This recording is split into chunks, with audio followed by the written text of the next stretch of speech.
এক ভাই সালাম জানিয়েছেন, আসসালামু আলাইকুম ওয়া রাহমাতুল্লাহ। ওয়া আলাইকুম আসসালাম ওয়া রাহমাতুল্লাহি ওয়া বারাকাতুহু। হযরত মৃত্যু ব্যক্তির পক্ষ থেকে কোরবানি করা যাবে কিনা? খুব চমৎকার একটি প্রশ্ন। এটা আমাদের জানা দরকার, যেহেতু সামনে কোরবানি। আমরা অনেকেই নিজের আব্বা আম্মা অথবা দাদা দাদি নানা নানি শ্বশুর শাশুড়ি নামে কোরবানি দিয়ে থাকি।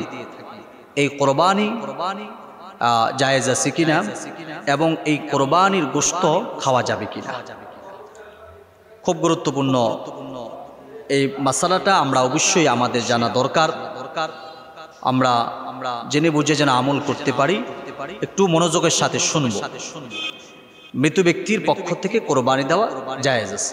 মনে করেন আপনার আব্বা মারা গেছে, আপনার আব্বার পক্ষ থেকে আপনি কোরবানি দিলেন, দিতে পারবেন, কোনো সমস্যা নেই।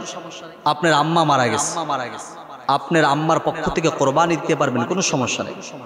আপনার দাদা দাদি নানা নানি মারা গেছে, শ্বশুর শাশুড়ি মারা গেছে, তাদের পক্ষ থেকে কোরবানি দিবেন, দিতে পারবেন, কোনো সমস্যা নেই। এই কোরবানির গোশত খাওয়া যাবে কিনা?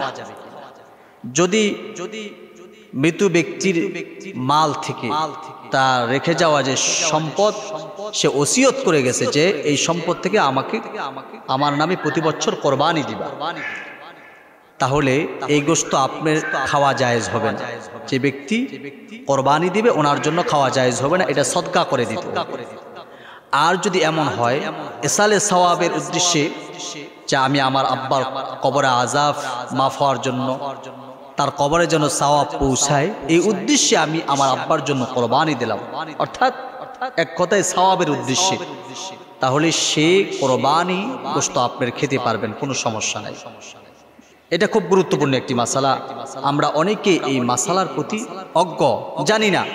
দেখা যায় কোরবানির দিন মৃত্যু ব্যক্তির নামে কোরবানি দিচ্ছে, অথবা তার আব্বা ওসিয়ত করে গেছে আমার সম্পদ থেকে কোরবানি দিবা, এই গোশত নিজেও খেয়ে ফেলে।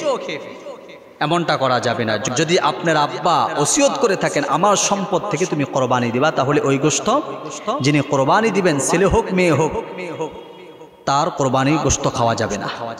আশা করি খুব গুরুত্বপূর্ণ এই মাসালাটি আমরা বুঝতে পেরেছি।